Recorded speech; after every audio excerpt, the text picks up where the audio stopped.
I'm Anna. Welcome to this Digital Art School workshop for hospital rooms.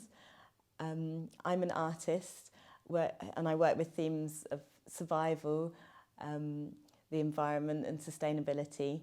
And today we're going to be looking in detail at stones. We're going to be thinking about their colour, observing them, enjoying them, looking at the texture, and thinking about our relationship to the landscape. We will be using water to enhance the colours of the stones and to change the way that we see them. And we're going to make some drawings with a mixture of materials, drawing materials, pens and pencils. And as a way of an introduction, I'm going to read a paragraph from this book, which is called The Pebble in My Pocket. The pebble in my pocket is round and smooth and brown. I found it on the ground. My pebble has been on the top of mountains and under the sea. It has been buried in ice and buried in rock. It has been covered in drying sand and tropical forest. It has been flung and dropped, frozen, soaked and baked, squeezed and squashed. It's been stood on and sheltered under and used. It has travelled huge distances over immense periods of time. The materials that you will need for today are some stones, 5 to 10 stones, different sizes and colours if you can find, but really any stones that take your interest. You might find them on the beach, you might find them on the moors, or you might find them on the path or on the road outside. But they can be probably marble size to golf ball size is good size. And some pens, pencils, crayons, any kind of drawing materials. I like to use a mixture of materials, and it doesn't matter if these are household materials or art materials. You can use biros, pencils, any drawing materials that you can find. And a bowl and some water, and possibly a towel or some fabric to lie the stones on, and some paper. Either pastel coloured paper, like this, or white paper. So the first thing that we will do is place your stones onto a sheet of paper. I'm arranging mine in a circle. I've been looking at ancient stone circles and those kind of interventions in the landscape. You can arrange yours how you like. And then take a brightly coloured pen.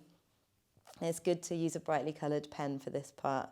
I'll explain why in a minute. And draw around each stone.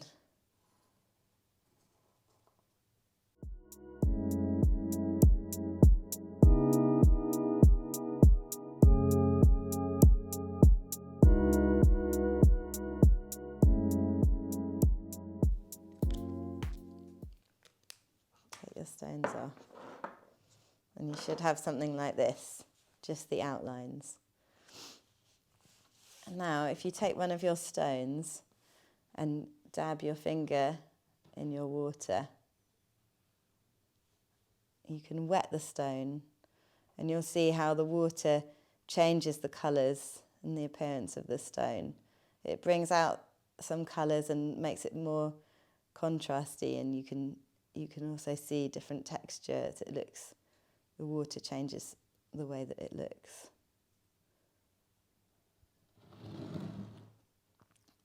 So now we're going to put all of the stones into the water.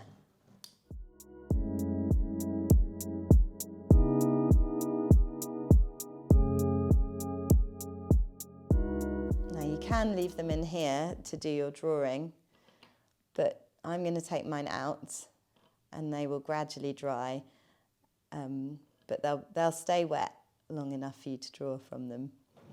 And you can see how that one's now become very pink, that one's become very yellow and orange, and that one's become more contrasting black and white. I'm going to put mine on this piece of fabric.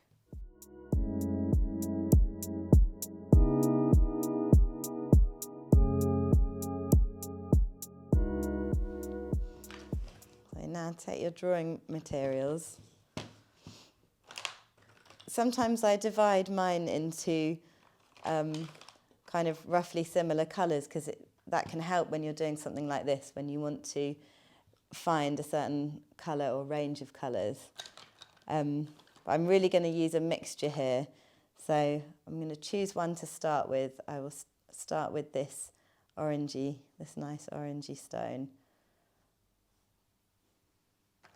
Maybe it's chert, I'm not sure.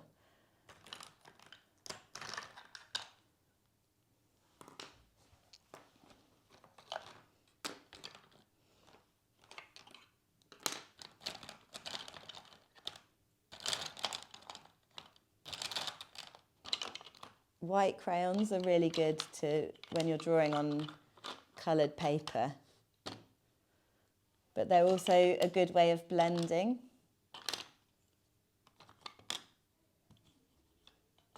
Black crayons as well.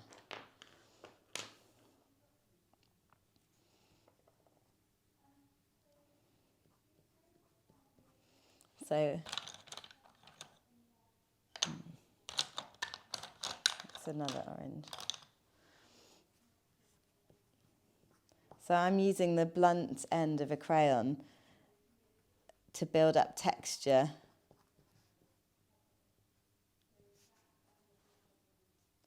Now the reason that the brightly coloured outlines, that I like using brightly coloured outlines, is firstly because it really forces you to work into the edges as you blend, to try and blend the outline into the colours that you're using for the stone. But also because I like the way that it makes the shapes of the stones stand out on the paper. And I'm just looking at the different patterns and shapes and textures. And I am looking at the light and how that hits, but this is really much more about looking at the colours and the way that you are interpreting them and the shapes that you can see.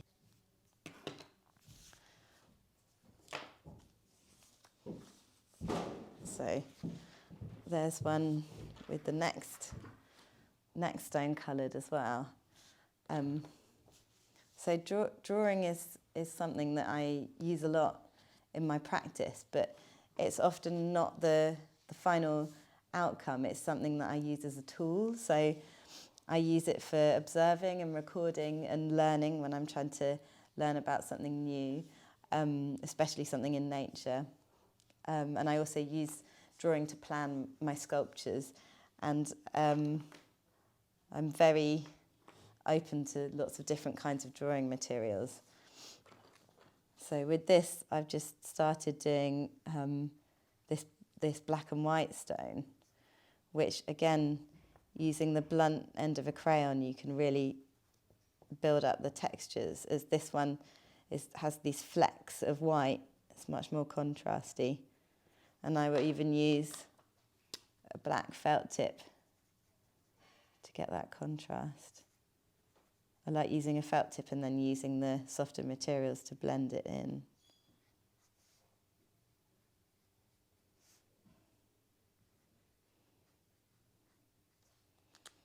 This is a drawing pencil now. Now you can work into these as much as you like. And when you've finished, you should have something like this with all the stones coloured.